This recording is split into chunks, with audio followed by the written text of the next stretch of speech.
Здравейте, гледате Авиошоу. Днес съм на едно необичайно място, тук от северната страна на Софийското летище. Зад мен, както виждате, има самолети, но така трябва да бъде, разбира се, с бекграунд от самолетчета. Темата обаче е друга. Дойде есента, лятото си отиде. Скоро ще дойдат и новите изтребители за българските военно-въздушни сили. Извинявайте малко за шума, но преминават коли по Ботевградско шосе, което също е нормално. Връщам се на самолетите. Скоро, след 3-4 години, 2023 година, се оказва най-краткият срок, в който могат да бъдат доставени самолетите F-16 Viper, блок 70-72, които българското правителство вече договори, след като първоначално обяви конкурс, после не спази конкурса и взе политическо решение да закупи американския самолет. Както и да е, ще имаме нови изтребители, това е по-важното в случая. F-16 съвсем не е лош самолет. Вече сме говорили за него, може да видите епизода за F-16 ето тук, ако кликнете този линк. Иначе това, което ще ви разкажем днес, е какво ще се случва точно в резултат от подписаните договори с американското правителство за доставката на тези самолети. По тази тема разговарях с вице-президента на Lockheed Martin и шеф на програмата F-16, който отговаря за продажбата им на България, Джеймс Робинсън. Виждали сте го вече в Авиошоу и в другите ни предавания, включително и тези, които качваме онлайн. Първото, което попитах Джеймс Робинсън, е защо се стигна до там всъщност да се отклоним от резултатите от конкурса, да вземем политическо решение и какво сега може да очакваме от Lockheed Martin на база последните преговори между двете правителства. Ще бъде ли орязан самолета или по-скоро системата, защото самолета трудно може да бъде орязан. Какво беше договорено между двете страни? Чуйте Джеймс Робинсън. I'm here with Jim Robinson, the Lockheed Martin's chief of F-16 program, right? Yes. And the guy who has been delivering the process here in Bulgaria. The whole process has been dragging for the past almost 20 years. Now we finally can see the light at the end of the tunnel.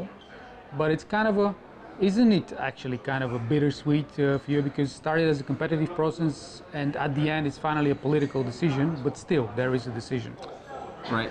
As far as Lockheed Martin sees it, what we saw was initially this was a competition. So we were in a competition and we felt like we brought the best aircraft for the Bulgarian Air Force with the best capability.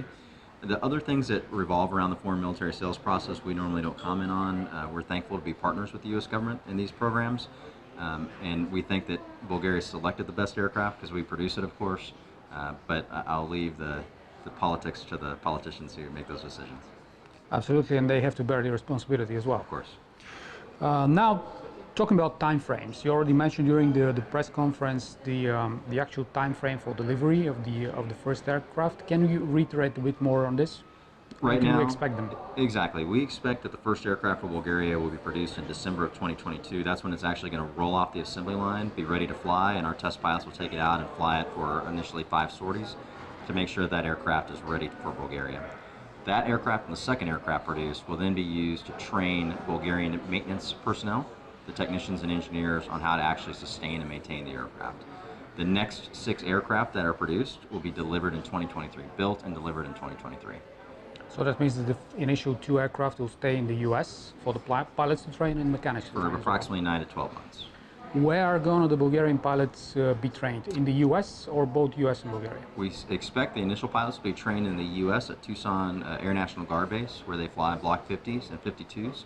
They'll train there with the US Air Force. We expect that there'll be a differences training program that will probably occur in Greenville, South Carolina on their aircraft, and then the Bulgarian pilots will come here fully qualified.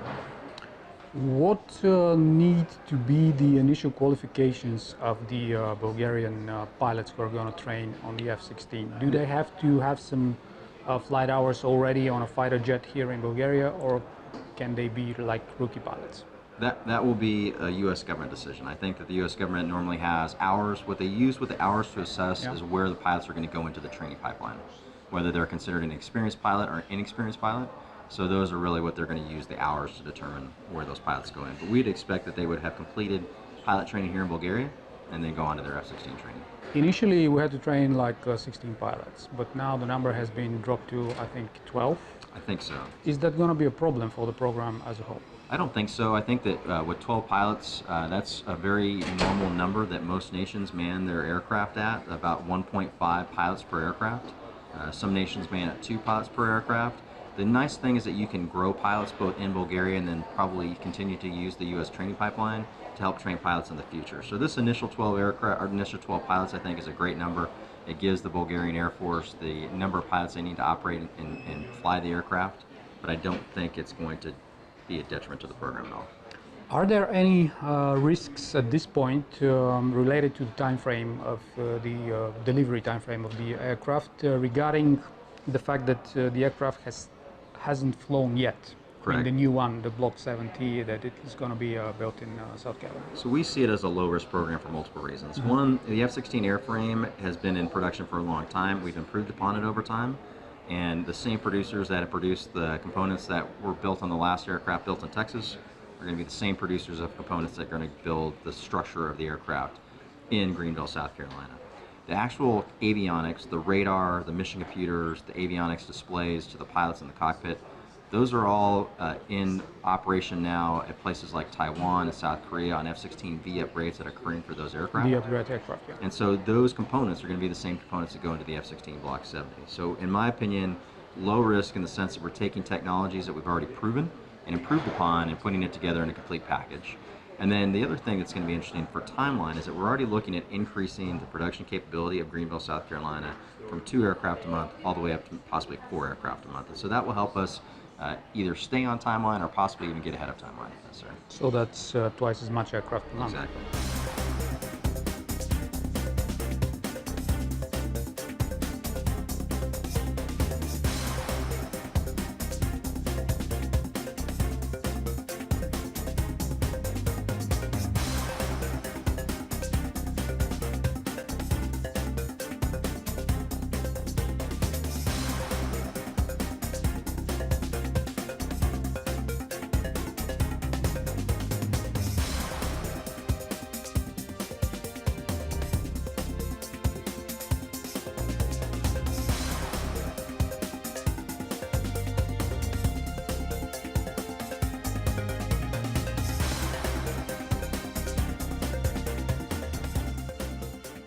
There is also a requirement by the US government that Bulgaria has to build a respective infrastructure right here at the home base of the future home base of the airplanes. If we are not ready with that infrastructure, does that mean that we cannot take delivery of the aircraft? I wouldn't say that. I'm not an infrastructure expert, but I know that right now F-16s operate at GRAP on a temporary basis from the U.S. Air Force and other NATO partners. And so if they can operate there, then the Bulgarian Air Force can operate there. Really, infrastructure, I think, helps with long-term productivity and sustainment of the aircraft. And so that's where I don't think there's any limitation as far as graphic and audio with being able to operate an F-16 or fly it. But I think that hopefully, if there are improvements in the future, would help the maintainers there at GRAP. But still, there are some strict specifications by the U.S. government and the Department of Defense regarding I think for some equipment, yes, and certain equipment, certain weapons, all those things, but I'm assuming that the governments will take care of that. And that costs, the associated costs, going to be bearable by the Bulgarian government, right? I can't comment because I don't know. We at Lockheed price the aircraft. We don't necessarily price some of the support infrastructure and programs that go with it. Are you going to participate as a consultant, probably? Well, I think what Lockheed normally likes to do is accompany the U.S. Air Force as the U.S. Air Force sends a team here to Bulgaria probably in the next 2 to 3 months and accompany that team to help identify where the aircraft are going to be situated on the base, what improvements, if any, are needed, how the operations are going to work on the base, and then be able to feed that information to the Bulgarian Air Force. Actually, when are you expecting the first flight of the new Block 70 we expect the new Block 70 flight, the first flight probably to be somewhere in the late 2021 timeframe is when we expect that the aircraft will roll off and go into test flight protocol. Yeah. And that aircraft will have a test flight program for the Bahraini Air Force. The nice part is that because the aircraft for Slovakia and Bulgaria will be behind that aircraft, they won't have to go through such a robust flight test program. Those aircraft will come off the line, we'll do our 5 test flights, and then basically hand those aircraft over to the Bulgarian Air Force after they're inspected and approved by the U.S. government. So does that mean that the Bahraini aircraft, the first ones, are going to bear all the test flight and certification program? Yeah, pretty much. Because it's not I don't think it's an overly long flight test program, but there is an associated amount of flight tests because we want to make sure that the follow-on aircraft are going to be fully prepared.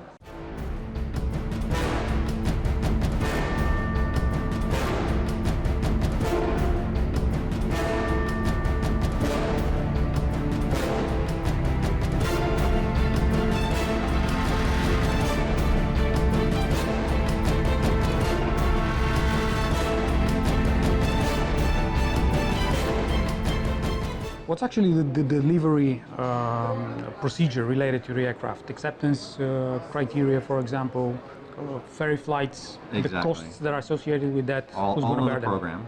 So they're already in the program. Okay. The way it normally works for a standard aircraft that will come off the line, it has 5 acceptance flights. Normally 2 to 3 of those flights are done by Lockheed pilots to make sure the aircraft is ready and capable. And then 1 to 2 of those flights are done by a U.S. Air Force pilot to make sure that they can accept it on behalf of the U.S. government. At that time, the aircraft is signed over, and then the U.S. government transfers that aircraft to the Bulgarian Air Force. How about Bulgarian test flights with Bulgarian pilots? We don't expect any test flights to be necessary. Right. We think that there may be some training opportunities for flights. We don't expect that there will be a need for test flights by the Bulgarian pilots. That will be a Bulgarian Air Force decision. Once the aircraft takes those 5 flights, approximately 30 to 35 days after the aircraft is produced, it can then be ferried across the ocean here to Bulgaria. And normally we do that in groups of 2 and 4, but we can look to combine those aircraft with maybe other aircraft, U.S. Air Force aircraft, that are possibly going to be flying across the ocean with those. Okay.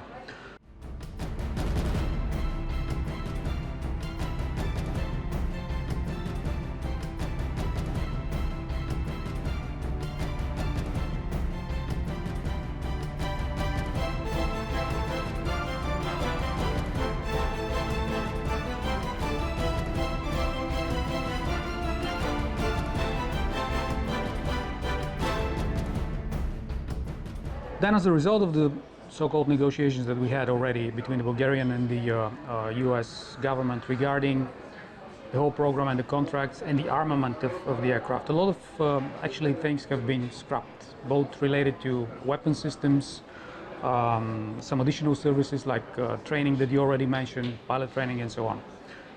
Do you think that the deal as it looks now can in certain ways influence the capabilities of the aircraft that are going to be delivered to Bulgaria? Not at all. As far as the aircraft goes, the aircraft did not change at all through those negotiations.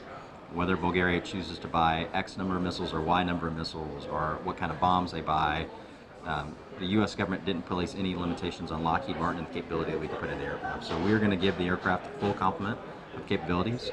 Some of the aircraft are going to have conformal fuel tanks. Some of the aircraft are going to have sniper pods that can be removed and changed between the aircraft. And so in our opinion, this is a fully capable aircraft that gives the Bulgarian Air Force a full complement of capability.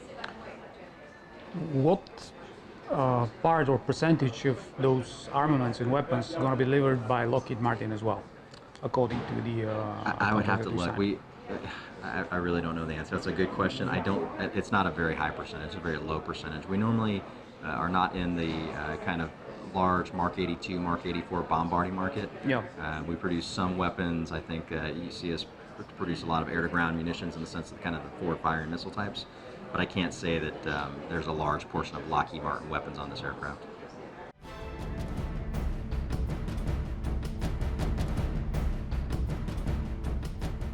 Разбира се, в случая има и добра новина. Добрата новина е, че Lockheed Martin ще увеличи производството. Както чухте вече, от 2 на 4 самолета или 100%. Двойно повече самолети се надяваме да излизат от поточната линия в Гринвил, Южна Каролина, само след 2 години. Другата добра новина, която ни сподели господин Робинсън, е, че българските самолети няма да преминават през тежката тестова изпитателна програма на машините, тъй като това ще се падне на първите произведени на новата поточна линия в Гринвил самолети, а именно тези за Бахрейн. Те ще преминат през доста по-дълъг процес на подготовка, след което за българските самолети ще останат само регулярните тестове, които се извършват от пилоти на Lockheed Martin, а след това и от пилоти на американските военно-въздушни сили. Какъв ще бъде графика за доставка, чуйте от Джеймс Робинсън. The first squadron for the Bulgarian Air Force is going to be fully operational. We would expect, hopefully, by the end of 2023. We see in the U.S. government and the U.S. Air Force, it's normally about 6 months of operational time. If the first 4 aircraft arrive, we expect those aircraft to arrive before June of 2023. What it does is it gives the Bulgarian Air Force the capability to begin to operate with those aircraft. When the next 2 aircraft arrive, it then really begins to start changing the dynamic. If aircraft are going to sit on alert, if aircraft are going to fly daily training missions, normally you want to fly those aircraft twice a day. And then there's going to be time where you try to sequence the amount of hours that go on the aircraft.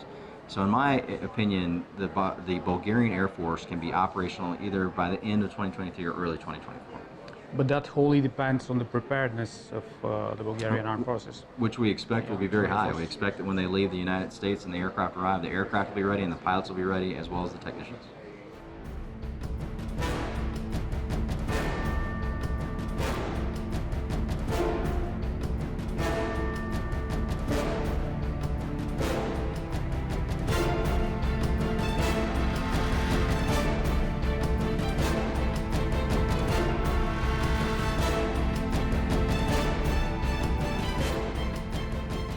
Are there any limitations regarding, for example, deployment of the aircraft abroad in foreign military bases? None that Lockheed Martin knows of. That would be a Bulgarian government decision, but there's no limitations from Lockheed Martin. Is there any influence that you know of from the U.S. government in that respect? Not that I know of. Okay. You already mentioned during the press conference, because there was a question about a possible potential next batch of aircraft. Right. Doesn't matter if it's just 2 aircraft or 8 or 10. Of course. But does that mean that we're gonna get them on a really different terms and on a cheaper price? Well, I think the price comes down substantially. Not just the aircraft price, because at Lockheed, there's certain equipment and things that we build into the program the whole early system. on. Yeah. Exactly. So that goes away. So that makes the price per aircraft quite a bit lower. And then when you look at the overall package, what the U.S. government adds and our other vendors add, it significantly drives down the cost of the next 8 aircraft. Is there actually a list price on the F-16V as there is, for example, in the commercial aviation? No, unfortunately not. Yeah. It's always dependent on negotiations. It depends on everything, and of course, depending on, we try to buy in bulk like anyone would do components, and we were able to do that, I think. Or we are going to be able to do that to help Bulgaria recognize good pricing. And so on some of the components, things like the radar. So those things all change and they're all variable. So that's what drives kind of variations in cost. Are there any other potential clients for the F-16 program currently in the pipeline?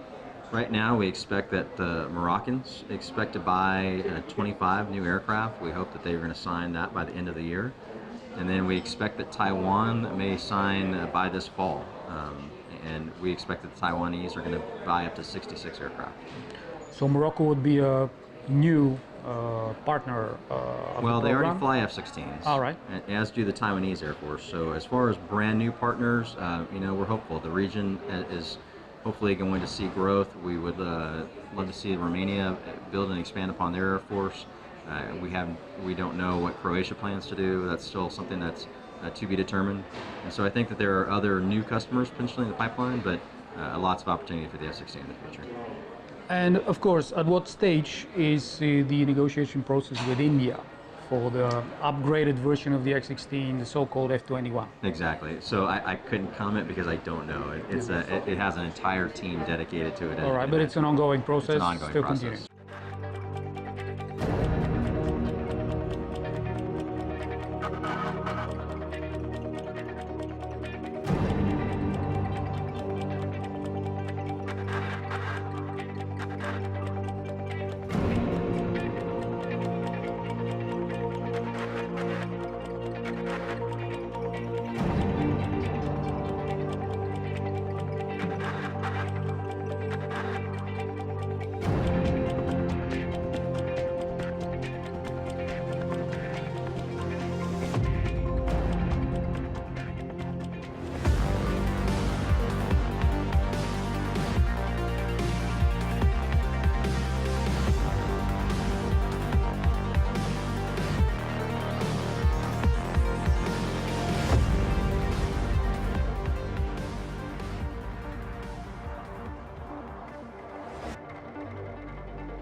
Will that aircraft be much different than the V version that we currently see today and Block 7072? No, we don't expect it will be much different. It may have some different components, potentially maybe a different display in the cockpit for the pilots.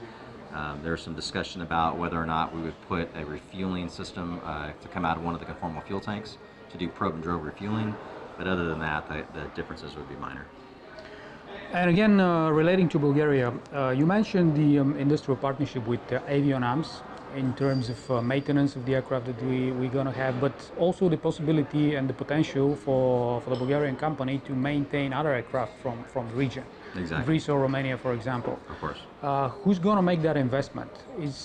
Is there a part for Lockheed Martin to play in that, or is it up to the Bulgarian companies? It's going to be up to the Bulgarian companies. Lockheed wants to make sure we put the investment in Avionams to build the capability in Avionams, but we don't want to be involved in the business of Avionams.